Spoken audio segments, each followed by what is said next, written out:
Hello বন্ধুরা, আমার নাম গজেন্দ্র বিশ্বাস। বয়স ২৪ বছর, উচ্চতা ৫ ফুট ৬ ইঞ্চি। প্রতিদিন ব্যায়াম করার কারণে পেটানো চেহারা। আমার মায়ের সাথে ঘটে যাওয়া সত্যি ঘটনা অনেক সাহস নিয়ে তোমাদের সাথে শেয়ার করছি। এবার মূল কথায় ফিরে আসি। আমার মায়ের নাম আভা রানী বিশ্বাস। বয়স ৪৮ বছর।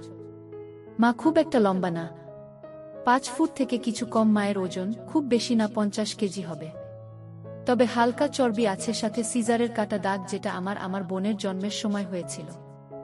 আমার বোন মাত্র ২ বছর বেঁচে ছিল। বোন মারা যাওয়ার পর মা বাবা দুজনেই খুব ভেঙে পড়ে। আমি ৫ বছরের ছোট ছেলে ছিলাম, তাই বোন হারানোর কষ্টটা খুব একটা বুঝতে পারিনি। মা বোন জন্ম হওয়ার পর অপারেশন করিয়ে নেয় যাতে আর বাচ্চা না হয়। বোন চলে যাবার পর বাবা খুব দুঃখী হয়ে পড়ে আর খাবারের প্রচুর অনিয়ম করে। এতে বাবার কিডনি খারাপ হয়ে যায়। তার কিডনির অসুখে বাবা মারা যায় আজ থেকে ১৪ বছর আগে। আমি আর বিধবা মাকে সেই থেকে বাড়ির বাকি লোকেদের কাছে অনেক অপমান সহ্য করতে হয়। বাবার পোস্ট অফিসে চাকরি ছিল, ওখান থেকে যে টাকা পায় তাতে আমাদের চলে। মা খুব শিক্ষিত না হওয়াতে বাবার চাকরি করতে পারে না। আমি ছোট থেকেই পড়াশোনায় ভালো ছিলাম, তাই ২ বছর আগে চাকরি পেয়ে যায়। ভালো পোস্টে ৬ মাস ট্রেনিংয়ের পর কলকাতাতে পোস্টিং হয় আমার মিউনিসিপাল কর্পোরেশনের সহকারী অফিসার হিসেবে। কলেজ লাইফে প্রচুর মেয়েদের সাথে সম্পর্কে জড়ালেও সব কাজে খুব পারদর্শী হয়ে পড়ি। বাবা চলে যাবার পর আমি ও মা একে অপরকে আঁকড়ে ধরে বেঁচে থাকি। বাড়ির বাকি লোকেদের অন্যায় ব্যবহারের পরও আমার বিধবা মা নিজের মনের জোরে আমাকে ভালোবাসা দিয়ে বড় করে তোলে। আমাদের ভাগে ২টি রুম, সাথে রান্নাঘর ও বাথরুম। ছোটবেলায় মায়ের সাথে ঘুমাতাম, কিন্তু মাধ্যমিক পরীক্ষার পর আলাদা ঘরে ঘুমাতে চাইলে মা মানা করে। তাই অন্য ঘরে পড়াশোনা করে রাতে মার সাথে ঘুমাতাম। কলেজে পড়ার সময় পড়া ছাড়াও ওইসব নিয়ে খুব ভাবতাম। আমার বাড়িতে লুকিয়ে লুকিয়ে ভিডিও দেখতাম আর বাথরুমে হাত দিয়ে। মা আমাকে আদর করত সবসময়, আর আমিও মাকে খুব ভালোবাসতাম ও শ্রদ্ধা করতাম। তবে মাকে কখনো অন্য নজরে দেখিনি। মা বাবা চলে যাবার পরও অন্য কোনো সম্পর্কে জড়াননি। আমাদের মাঝে কোনো তৃতীয় ব্যক্তিকে আনেনি। শুধু আমাকে ভালোবেসে নিজের সব চাহিদা বিসর্জন দিয়ে বেঁচে আছে। তাই মায়ের প্রতি আমি খুবই শ্রদ্ধাশীল। ২২ বছর বয়সে আমি গ্র্যাজুয়েশন পাশ করে আমি কোচিংয়ে ভর্তি হয়েও সরকারি চাকরির পরীক্ষার জন্য প্রস্তুতি নিতে শুরু করি। ধীরে ধীরে বান্ধবীদের সাথেও সব কাজ করতাম। সেটা আস্তে আস্তে বন্ধ হয়ে যায়, তাই হাত দিয়ে কাজ সারতে থাকি। ইতিমধ্যে মা সুগার ধরা পড়ে, তাই মার যত্ন, পড়াশোনা নিয়ে খুব ব্যস্ত হয়ে পড়ি। কারণ একটা ভালো চাকরি পেয়ে মুখে হাসি ফোটানো আমার একমাত্র লক্ষ্য হয়ে দাঁড়ায়। আমার চেষ্টা সফলও হয়। আমি চাকরি পেয়ে যাই, এতে মার চোখে আনন্দের জল চলে আসে। আমি চাকরি ট্রেনিংয়ের জন্য বাইরে যাই।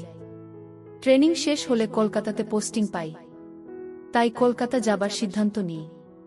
কারণ আমি ভেবেছিলাম আগের চাকরিতে থিতু হয়ে তারপর মাকে নিজের কাছে নিয়ে যাব।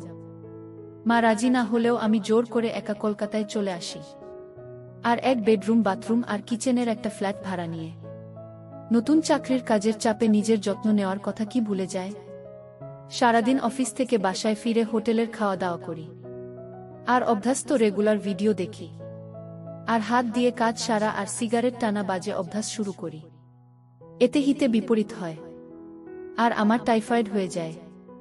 খুব অসুস্থ হয়ে পড়ি। তখন মা খুব ভয় পেয়ে যায় আর মামাকে সাথে করে নিয়ে কলকাতাতে চলে আসে।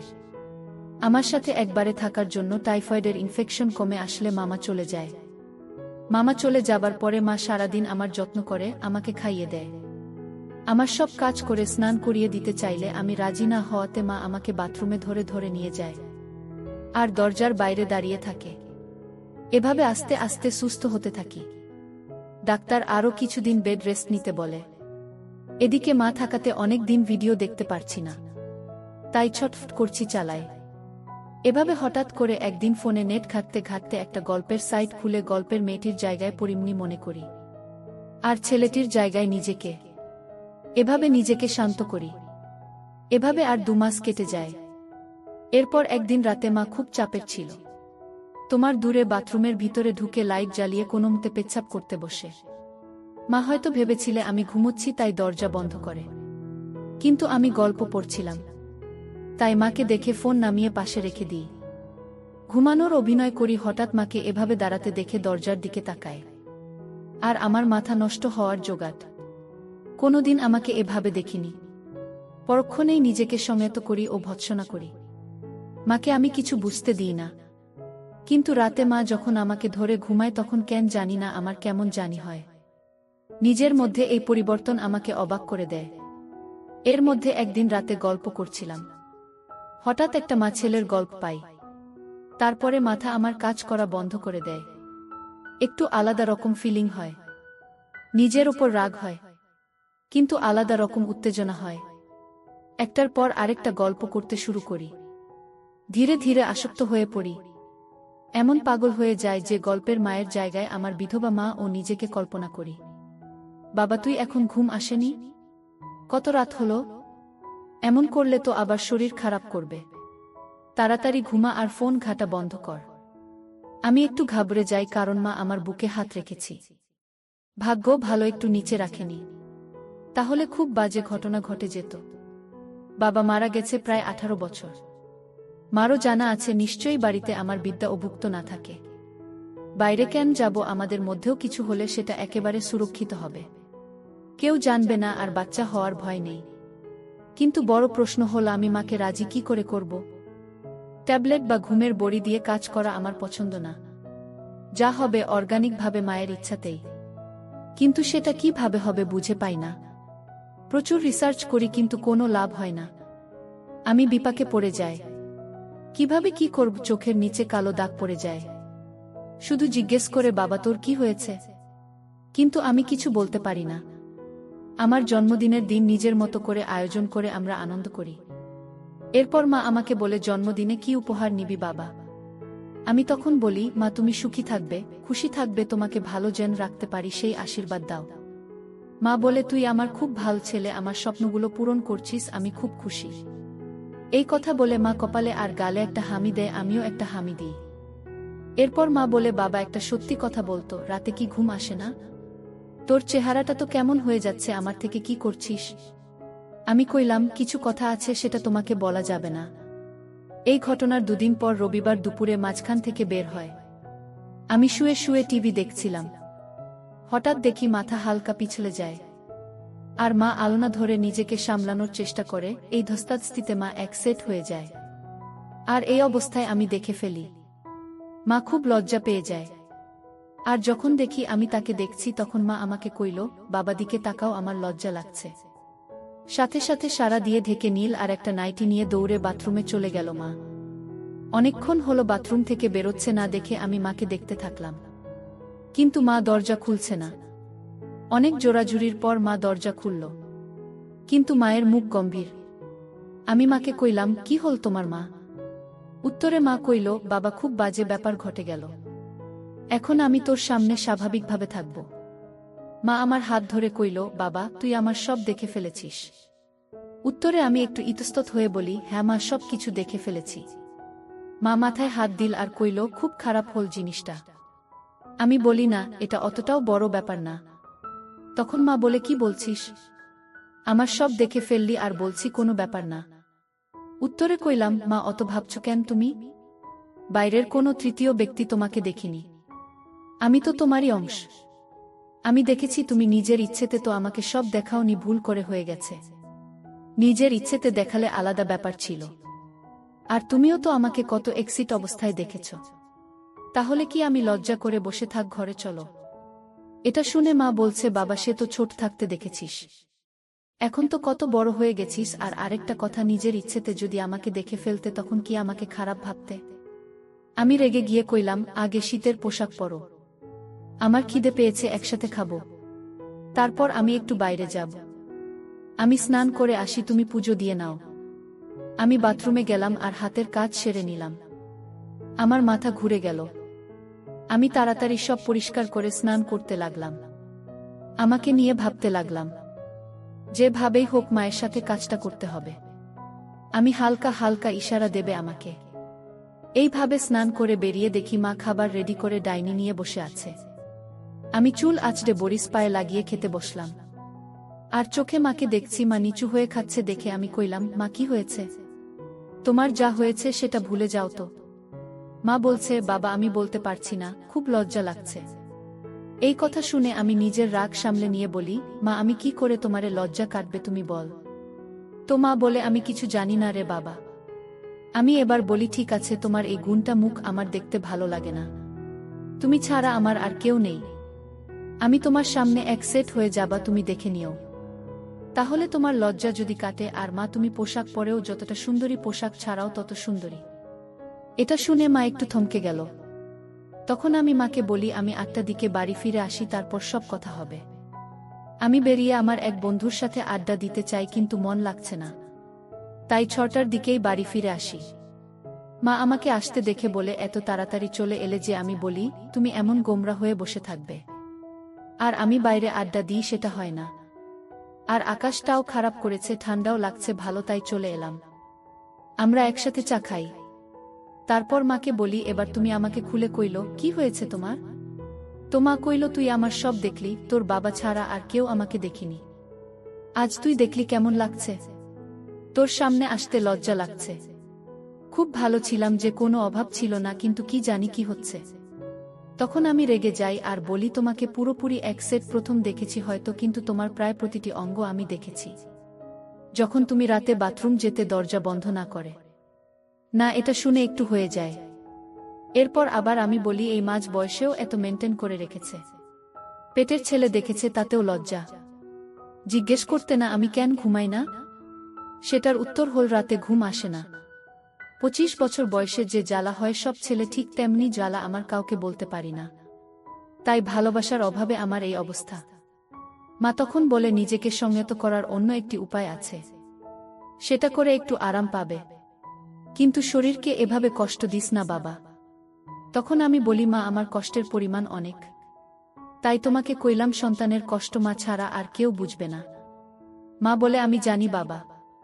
একটা কথা বলি, আমিও তো নিজের চাহিদা ভুলে তোর জন্য বেঁচে আছি। তুই নিজে কষ্ট পেলে আমার কষ্ট হয়। বাবা আমাকে একটু সুখ যে। বাবা আমি তখন বলি, তোমাকে সুখী করা আমার একমাত্র উদ্দেশ্য। আজকে রান্না করতে হবে না, বাইরে থেকে খাবার অর্ডার করছি। কাল তো ছুটি, কালকে বাড়িতে আছি, তাই হালকা খাওয়া যাবে না। এবার বলে, বাবা এটা বুঝছিস, আমার ছেলে মাঝে আমি কোনোদিনও কাউকে আনিনি। তুই আমাকে একটু সুখ দিস তাহলে হবে। আমি বলি, তোমার জন্য আমি সব করতে পারি।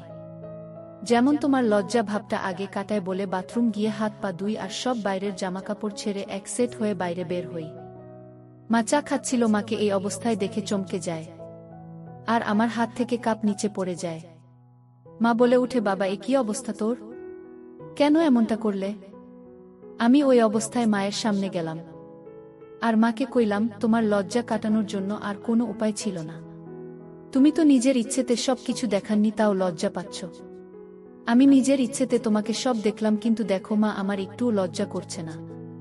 তোমার লজ্জা আশা করি এবার কেটে যাবে। আমরা একে অপরের পরিপূরক, আমাদের মাঝে কেউ আসবে না। তোমার সব কষ্ট আমি দূর করব। এইভাবে মনে হয়ে থাকবে, আমি সেটা দেখতে পারছিলাম না। মা আমার কথাগুলো শুনছিল, এক দৃষ্টিতে আমাকে দেখছিল। তারপর মা কইল, কাপড় পরে অসুস্থ ছেলে, ঠান্ডা লেগে যাবে।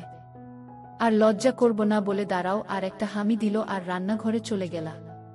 নিজেকে আয়নাতে একবার দেখলাম আর ভাবলাম, চেহারাটা বেশ আমার। আমি এবার পোশাক পরে নিলাম। ইতিমধ্যে খাবার চলে আসলে আমরা তাড়াতাড়ি খেয়ে নিলাম। বাইরে ঝড় বৃষ্টি শুরু হলো, লোডশেডিং হয়ে গেল। আমরা সব ঠিকঠাক বন্ধ করে ইনভার্টার দিয়ে ছোট বাল্ব জ্বালিয়ে সবার জন্য রেডি হলাম। আমাদের ফ্ল্যাটটা 3rd ফ্লোরে, একটি ফ্ল্যাট কি আছে, কিন্তু ওনার বাইরে থাকে। আমাদের উপরে টেরাস গার্ডেন বা শুয়ে পড়ল। আমি বাথরুমে গিয়ে মা কথা ভেবে কাজ করতে লাগলাম, কিন্তু মা ডাকাডাকি করাতে ঘরে চলে আসলাম। মা ঘরে আসতেই জিজ্ঞেস করল, এতক্ষণ কি করছিলে? আমি কইলাম, পটি করছিলাম। তো মা হঠাৎ বলে উঠল, পটি করছিলি না, অন্য কিছু করছি কে জানে। আমি কিছু কইলাম না, জল খেয়ে সোজা বিছানায় উঠলাম ও কম্বল গায়ে দিয়ে মাকে কইলাম, মা আরো গল্প করি। নিজেদের সুবিধা অসুবিধা সব বুঝি, কেবল 10টা বাজে, কাল ছুটি, দেরি করে উঠব। মা কইল, ঠিক আছে, আজ থেকে আমি তোকে ঘুম পাড়িয়ে দেব। আমি বলি, মা একটা কথা জিজ্ঞেস করব, লজ্জা পাবেন না বা রাগ করবে না? তো মা কইল, আমার লজ্জা তুই কাটিয়ে দিয়েছিস না। স্কাইওয়ে পড়তে আমার সামনে লাস্ট এক্সিট হয়েছিস। আজ আবার হোলি, আর তুই যদি নিজে মনের সব কথা আমাকে না বলিস তাহলে আমি রেগে যাব, আর তার থেকেও বেশি কষ্ট পাব। আর ভাববো আমার ভালোবাসা থেকেই কমতি থেকে গেল যে তোর আমি প্রিয় বন্ধু হতে পারলাম না। আমি এটা শুনে বলি, তোমাকে কোনো কষ্ট আর পেতে হবে না। তোমার সব চাহিদা আমি পূরণ করব। তুমি চাইলে আমাকে স্নানও করিয়ে দিতে পারো। তোমার যেভাবে খুশি, আমি মানা করব না। এবার বলো তো মা, নিজেকে কি করে তুমি সম্মত রাখতে আর কি করতে যেটা আমি করতে পারছি না, প্লিজ বলো। এই কথা শুনে মা বলছে, বাবা আমি খুব খুশি হলাম যে তুই নিজের মনের কথাগুলো খুলে বলছিস। তখন আমি কইলাম, মা আমি সবসময় তোমাকে সব বলতে চাই, তবে তুমি যদি অস্বস্তি বোধ করো তাই বলতাম না। আর তুমি যা লজ্জা পাও তাই বলতাম না। তুমি ফ্রি হয়েছ তো আমি আমার সব তোমাকে উজাট করে দেব, যেমনটা তুমি চাও। আমার বিধবা মা, আমার প্রিয় বন্ধু আছে, আর কাউকে লাগবে না। তারপর বলতে শুরু করলো, বাবা তুই এটা ভাবিস না আমাকে শারীরিক কষ্ট পেতে হয়নি। উত্তর কষ্টের পরিমাণটা হয়তো অনেক, কিন্তু আমার কষ্ট কিছু কম ছিল না। অন্য কারো সাথে সম্পর্কে আমি জড়াইনি। তোর মুখ দেখে নিজেকে সংযত রেখেছি, কখনো কখনো নিজেকে নিজেই ঠান্ডা করতাম। বাস আর কিছু না, জানতাম এটা শরীরের জন্য ঠিক না, কিন্তু আমার আর কিছু করার ছিল না। তোর জন্য সব কিছু বিসর্জন দিয়েছি বাবা। আমাকে এবার একটু সুখের মুখ দেখাস। আমার একটু খারাপ লাগলো। আমি কইলাম, মা আগে যা হয়েছে ভুলে যাও, আমি তোমাকে এখন থেকে এতটা ভালোবাসবা, আদর যত্ন করব, তুমি সব কষ্ট ভুলে যাবে। মা তখন কইল, বাবা তোর তো উপায় আছে নিজের চাহিদা মেটানোর, তাহলে নিজেকে নিজে ঠান্ডা করার চেষ্টা করিস না, খুব খারাপ। আমি বলি, মা ডাক্তার ও আমাকে মানা করেছে, কিন্তু মা আমার কোনো বান্ধবী নেই, আমি এখন কোনো সম্পর্কে জড়াবো না। আগে তোমাকে পৃথিবীর সুখ দিই, তারপর দেখা যাবে। তখন মা বলেন, আমার ছেলে বড় হয়ে গেছে, কিন্তু সব সুখ কি আর পারবে? সব সুখ সবার কপালে থাকে না। তখন আমি বলি, কি এমন সুখ যেটা তোমার ছেলে তোমাকে দিতে পারবে না? তখন মা আমার গালে হাত দিয়ে আমাকে বলে, পারবি না রে বাবা, পারবি না, আমাকে ও সুখ দিতে পারবি না। আমি বলি, কেন মা, আমি কেন পারবো না? নিজেকেও তোমাকে সব সুখ দেব, তোমার সব চাহিদা পূরণ করবে, এই প্রমিস করেছি। শুধু তোমাকে মুখ ফুটে বলতে হবে না। তখন বলে, ছেলেকে কি এটা বলা যায় বাবা?